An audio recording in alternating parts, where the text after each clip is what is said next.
Hey,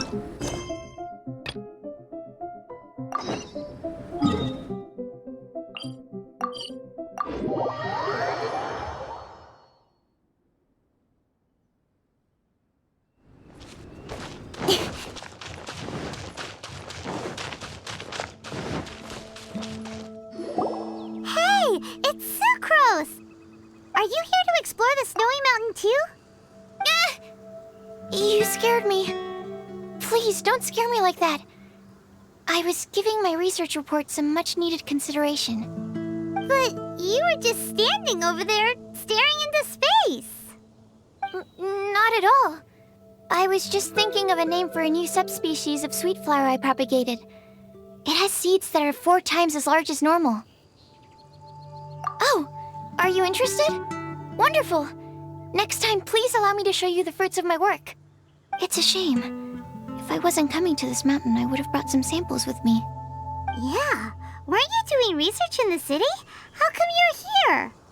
Timaeus and I were helping Albedo organize research data. Timaeus just left, in fact.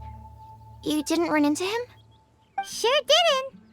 He said that he wasn't as sharp as Albedo when it came to data. By quite a long shot, in fact. The significance of some things Albedo is able to grasp almost immediately, but we, on the other hand, take considerable time. I fear that this must be the difference in our knowledge and experience showing. Timaeus seemed rather depressed about the matter. He said he was going to take a walk, so I'm currently settling the leftover affairs myself. I was originally going to take a look around myself after finishing up here, but unexpectedly, I gleaned some interesting data from these reports. But, well, guess my search for secrets will have to wait. Secrets? Ooh, what secrets? Actually, do you two have time right now? Don't have anything on us but that. Then, could I ask you for a favor? In truth, I feel like Albedo is concealing something from myself and Timaeus. But isn't he your teacher? What would a teacher have to hide from his students? That's true, but I feel like he's always hiding something. It is my personal guess that it is some great secret of alchemy. Wait, how are you so sure? Timaeus and I are both passionate researchers of alchemy. If it was anything else, Albedo wouldn't have any reason to hide it from us. You do have a point. Could you help me investigate what it is that Albedo's hiding? Please. I'm just too curious. What do you think?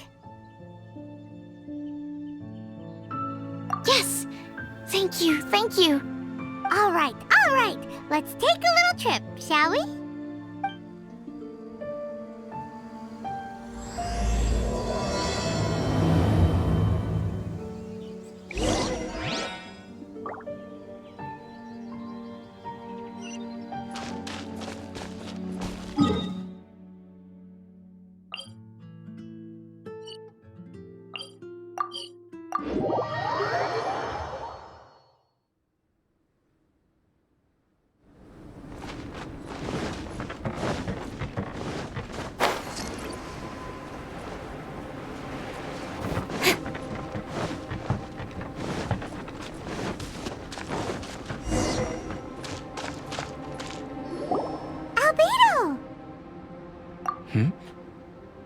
Why are you lost? No, we're not. A secret? Hey, what are you doing? Our mission calls for a delicate approach. Sure, but still. Actually, you've arrived at just the right moment. I have business with you too, in fact. Here, catch. Huh? What's this? As you can see, it is a sword. I did not make the sword. However, I did add some alchemical touches to it. Would you like to try it out? My research indicates that this sword has some unique properties. Only you can use it. But I need to gather data from it quite urgently. So, could I bother you to use it in battle? Wait a second. How can there be a sword that only one person can use? Very astute of you. This sword has indeed had a curse laid upon it. An ordinary person would be unable to wield it at all. However, you are an exception. Huh? Or perhaps I should say that only you are immune to the curse. As such, who could I find to help me if not you? We gain little from saying more. Go find some monsters nearby. After all, some things are best discovered through practice.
How about those over there?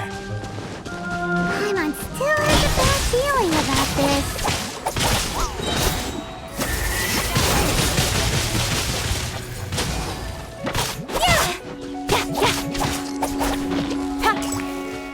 Speed pace!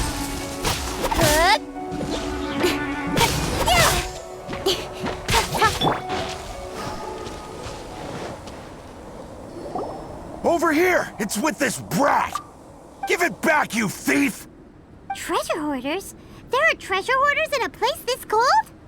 Enough talk! Hand it over! Watch out! There's no end to this. Spicy. Have a taste of this!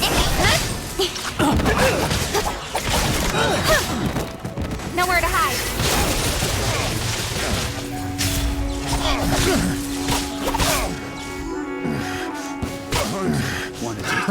Another test subject. That single Nice and spicy. suffocate. Cut to the chase. I got careful. Have a little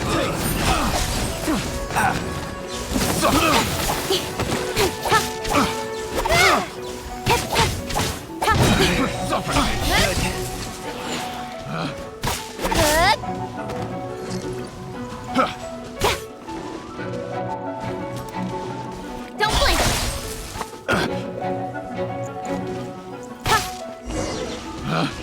Picked. Now that's rich. Treasure hoarders calling us thieves? They certainly arrived quickly. Goodness, no. They seem to have been talking about this sword. What's going on? Why are you looking at me like that? Of course I didn't steal the sword. Not long ago, the Knights caught a band of treasure hoarders outside the city. The goods they were smuggling were also impounded. This sword was one of those items. We believed it to be stolen plunder, but no one came to claim it. Nor could we find out where it came from, so it languished in our stores. I noticed it quite by chance while in our storehouse. To tell you the truth, such an old sword would see little use outside of alchemy. You claimed it for yourself? Just like that? So, then what happened? You just took it with you? Indeed. And I initially intended to perform some experiments on it, but I unexpectedly discovered its true origins in the process. This ancient-looking weapon once passed through the hands of a now-deceased blacksmith. It is a legendary, magical sword. A magical sword? It is said that the smith vanished not long after creating the weapon, with the weapon subsequently becoming lost to time. Working backwards from its eventual fate as plunder, one can guess that it was then stolen by the treasure hoarders, where it remained in obscurity till recently. The blacksmith who made this weapon disappeared? That's kinda spooky. No wonder it's cursed. Exactly. Do you know the story of Durin and this mountain? Durin was the Black Dragon who menaced Mondstadt, before finally being defeated by the combined efforts of the Valen and the Animo Archon Barbados. After a fierce battle, the vanquished Durin crashed to ruin here, falling into the thick snow. Snow gathers atop this mountain and never melts, which is a most curious phenomenon. Which leads one to wonder, was Durin's fall here purely by chance, or was it intent? Could it really have been intent? Perhaps this place was chosen as a gravesite precisely so that the snow's power could seal the corrosive toxin coming from Durin's body. It seems plausible that Barbados would think of such a method. Huh. Was Barbados such a capable god? Well, these are just my postulations. I don't have any evidence. But what's for certain is that this mountain and Durin are deeply intertwined. In fact, I believe that the very sword in your hand has Durin's remains in it. A dragon's remains? Indeed. The dragon's eyes, claws, and scales ground into dust before being used to coat the blade. In this way, Durin's corruption and venom entered into the sword and became the source of its power. This is very advanced craftsmanship. I presume that having successfully forged the weapon, the smith must have tried it out themselves in their joy. But using the sword in battle would have allowed the corruption to seep through the blade's handle and into their bodies. Ordinary mortals cannot withstand such power. The blacksmith must then have fled, driven mad by the curse, before meeting their end in some unknown place. You've purified the Valen's tears before, which is a very rare ability indeed.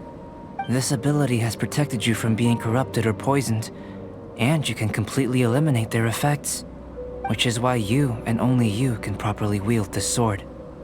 Still, this sword really is huge. Yikes! It's glowing! As far as I'm concerned, this is where the real experiment begins. This sword is still very weak at present. However, it is able to absorb energy, and through that, it is able to constantly become stronger. In some sense, you could even say that it is a living thing. Well then, traveler, adventure with it to your heart's content. I need you to help it grow. I believe that we will soon have all the proof that we need.